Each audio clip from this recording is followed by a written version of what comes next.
रूपं देहि जयं देहि यशो देहि।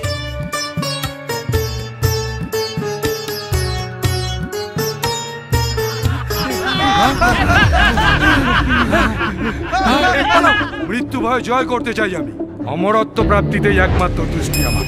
তথাস্তু, আজ থেকে ত্রিভুবনে তুমি হবে একছত্র অধিপতি।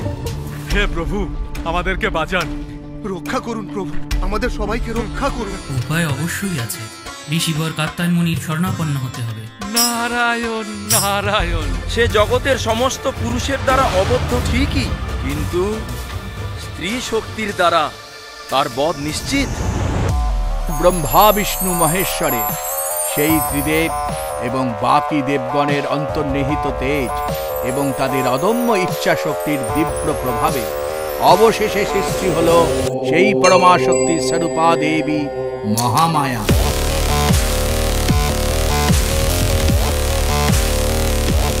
এদিকে দেবী দুর্গা তখন দশভুজা মূর্তির পরিগ্রহণ করে শঙ্খে দিলে হুঙ্কার। কি ব্যাপার, তোমাদের এত ভীত দেখাচ্ছে?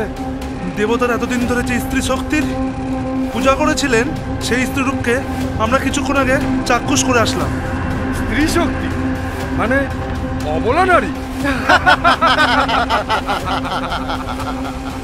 এমন দাম্ভিক এবং সাধারণ বোধজ্ঞান বিস্মিত যোগীকে এমন বর দেওয়া কি আদৌ সমীচীন ছিল?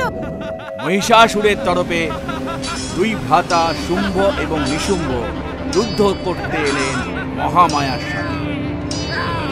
এদিকে মহাপরাক্রমশালী এই অসুরকে সহজে বিনাশ করা ততটা সম্ভব ছিল না।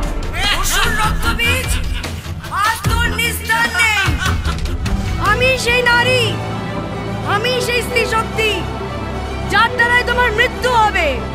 তাহলে যুদ্ধ।